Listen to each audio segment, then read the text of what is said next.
Gene therapy के बाद में अब उसका तरीक़ेकार है कि जीन थेरेपी का इस्तेमाल और तरीक़ेकार किस तरह से रहेगा। जीन थेरेपी हमने देखे कि किसी डिफेक्टिव जीन को निकालकर सेहतमंद जीन या उम्दा खुसूसियत वाला जीन उसके अंदर दाखिल किया जाएगा ताकि वो नुक्स दूर हो सके। तो उसका तरीक़ेकार है और उसका जो काम करने का तरीका है वो किस तरह से है, हम मंदरजे झेल नुकात की मदद से देखने वाले हैं। तो gene therapy used in many ways, बहुत सारे इसके तरीक़ेकार है, बहुत सारे इसके जो तो तरीके होते हैं यूज करने के। तो सबसे पहला जो तरीका होता है उसमें क्या होता है, रिप्लेस मिसिंग और डिफेक्टिव जीन्स। ये हमने देखे थे इसके पहले भी कि पहले नंबर में जो डिफेक्टिव जीन होंगे या मिसिंग जीन होंगे जो यहाँ पे मौजूद नहीं है और वो हमको चाहिए, मतलूबा खुसूसियत वाले जीन हमको चाहिए, तो उनको क्या किया जाएगा, रिप्लेस किया जाएगा। रिप्लेस मिसिंग और डिफेक्टिव जीन, ये एक पहला तरीका है। दूसरा है deliver gene that speed the destruction of cancer cell.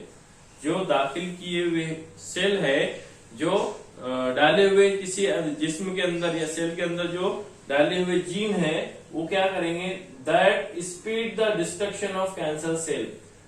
Cancer cell जो एबनॉर्मल सेल है जिस्म के अंदर, उनका डिस्ट्रक्शन करेंगे, उनकी स्पीड को कम करेंगे। ये एक दूसरा तरीका है।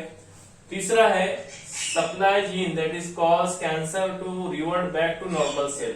अब जो दाखिल किए हुए जीन है उनका काम क्या रहेगा, वो जो एबनॉर्मल सेल है उनको रिवर्ट बैक करेंगे, वापस लेकर आएंगे किसके अंदर, एबनॉर्मल सेल के अंदर, नॉर्मल सेल के अंदर। एबनॉर्मल सेल को रिवर्ट बैक करेंगे नॉर्मल सेल के अंदर। Supply gene that revert back into abnormal cell into normal cell. Supply gene that cause cancer cell, supply gene that cause cancer cell to revert back to normal cell. ये normal cell के अंदर इनको तब्दील करेंगे। चौथे number का point है deliver bacterial और viral gene due to the vaccination. अब ये जो डिलीवर है, ये जो जीन को हम डालेंगे किसके लिए, जो वायरल इन्फेक्शन है या फिर बैक्टीरियल इन्फेक्शन है, उसके जरिए से जो इन्फेक्शन हुआ है जिस्म के अंदर, उसको वैक्सीनेशन के जरिए से जीन इंट्रोड्यूस करेंगे और वो कहलाएगा वैक्सीनेशन। वो उस जीन की मदद से उस इन्फेक्शन को दूर किया जा सकता है। पांचवें नंबर का पॉइंट है deliver DNA to antigen expression and generation of immune response.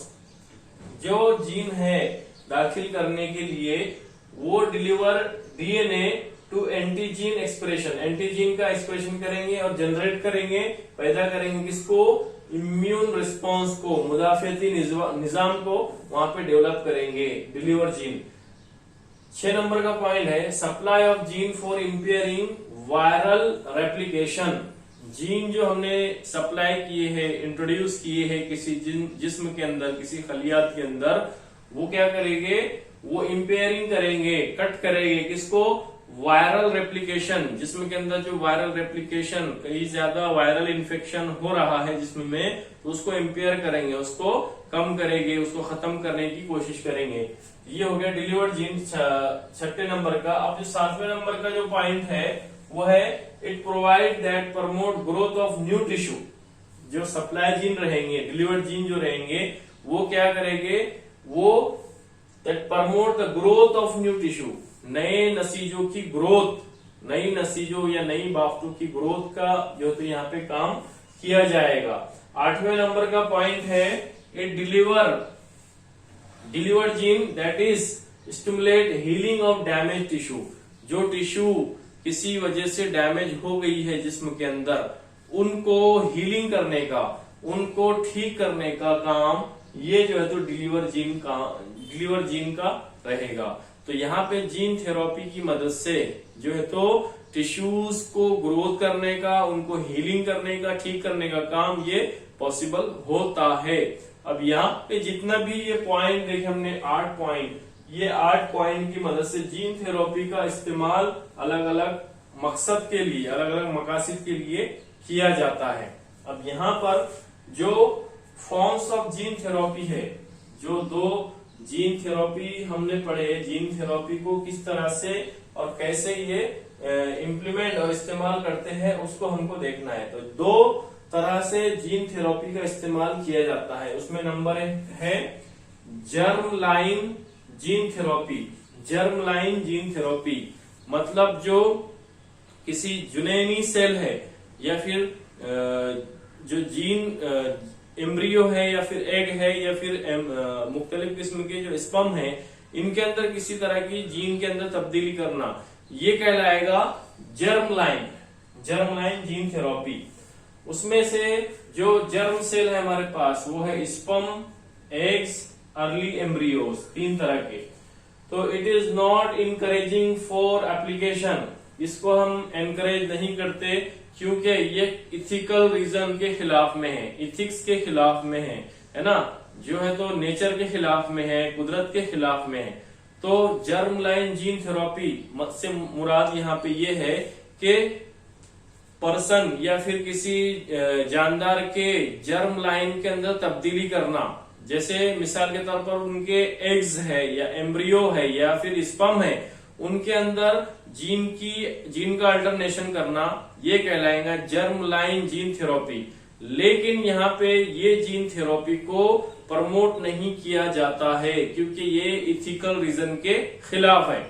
ठीक है, तो इसके बारे में हम ज्यादा डिटेल नहीं देखने वाले हैं। अब जो दूसरे नंबर का पॉइंट है वो है somatic cell gene therapy. Somatic cell gene therapy, यहाँ पे जो सोमैटिक सेल होते हैं, जिस्मानी खलियात, और ये जो रहेंगे जर्म लाइन, इनको बोलेंगे हम जिनसी खलियात। Sperm, ovum, embryos, early embryos, ये कहलाएंगे जिनसी खलियात। और सोमैटिक सेल ये जिस्मानी खलियात, मिसाल के तौर पर bone marrow, hepatic cell, fibroblast, endothelium, pulmonary epithelial cell, smooth muscle cells of blood vessels, central nervous system. तो ये तमाम के तमाम कैसे है, जिस्मानी खलियात है। तो यहाँ पर जो सोमैटिक सेल जीन थेरेपी है ये भी रिलेटेड है किससे, जिस्मानी खलियात से। तो यहाँ पर ये मुमकिन हो सकता है कि किसी जिस्मानी खलियात के अंदर हम जीन को अल्टरनेट करके उस जिस्म की पर्टिकुलर जेनेटिक डिसऑर्डर को दूर कर सकते हैं, ये यहाँ पर मुमकिन है। लेकिन जर्म लाइन जीन थेरेपी को यहाँ पे इनकरेज नहीं किया जाता क्योंकि ये मुमकिन तो हो जाएगा लेकिन ये खिलाफ रहेगा इथिक्स के, नेचर के, कुदरत के। तो यहाँ पे हम देखने वाले हैं कि सोमैटिक सेल जीन थेरेपी क्या होता है। तो बोन मैरो है, हेपेटिक सेल है या जिस्म का कोई भी खलिया है, उसको निकालकर उसके अंदर नए जीन का इंट्रोड्यूस करना, जिसकी वजह से क्या होगा कि उसके जो डिसऑर्डर है, जीनियाती या जेनेटिक डिसऑर्डर है, ये जो है तो खत्म हो जाएंगे। और जो खासियत वाले जीन है उनको इंट्रोड्यूस करके उस नुक्स को खत्म करना, ये कहलाएगा सोमैटिक सेल जीन थेरेपी। इसके अंदर जो सेल या खलियात इस्तेमाल होते हैं ये तमाम के तमाम खलियात है जो अभी मैंने नाम लिया है कि बोन मैरो, ये हड्डी का जो मग्ज होता है बोन मैरो कहलाता है। हेपेटिक सेल ये कहते हैं इसको हम लीवर के या लबलबे के खलियात। इसी तरह से fibroblast, endothelium and pulmonary epithelial cell, smooth muscle, blood vessels, central nervous system, ये तमाम के तमाम खलियात यहाँ पे सोमैटिक सेल जीन थेरेपी के अंदर इस्तेमाल किए जाते हैं। It only affect person to be treated. अब यहाँ पे जो ये सोमैटिक सेल जीन थेरेपी है, यहाँ पे वही पर्सन जो है तो अफेक्ट होगा या वही पर्सन ठीक होगा, वही पर्सन असरअंदाज होगा जो ट्रीटमेंट के लिए लिया गया है या जिसका हम इलाज कर रहे हैं, वहां पे ये पॉसिबिलिटी है। ठीक है, लेकिन जर्म लाइन जीन थेरेपी के अंदर क्या होगा, पूरा का पूरा जनरेशन वहां पे असरअंदाज होगा, तो इसको हमने अवॉइड किया है। तो यहाँ पे हम सोमैटिक सेल में यही देखने वाले हैं कि only it affect only the person to be treated. जो पर्सन का इलाज किया जा रहा है वही पर्सन, वही अफराद, वही जानदार यहाँ पे अफेक्ट होगा।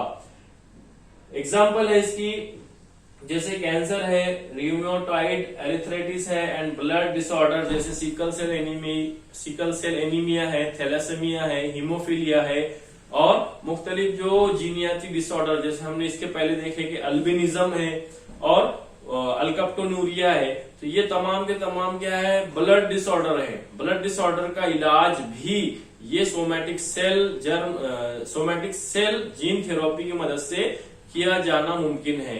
तो यहाँ पर जो जीन थेरेपी है इसकी हमने तरीकेकार देखे हैं कि किस तरह से इसका तरीकेकार होता है और किस तरह से इसका असर होता है। अब इसके फॉर्म्स देखें, दो तरह के, एक है सोमैटिक सेल जीन थेरेपी और एक है जर्म लाइन जीन थेरेपी। तो जर्म लाइन जीन थेरेपी ये एम्ब्रियोज के अंदर, एग्स और ओवम के अंदर तब्दीली करके मुमकिन होती है, जबकि जो सोमैटिक सेल जीन थेरेपी है ये जिस्मानी खलियात के अंदर जीन के नुकाइस को या जिस्म के नुकाइस को दूर किया जाता है। तो यहाँ पे हमारा जीन थेरेपी है, ये पॉइंट हमारा मुकम्मिल होता है। इस वीडियो को ज्यादा से ज्यादा स्टूडेंट को शेयर कीजिए, लाइक कीजिए और कमेंट कीजिए।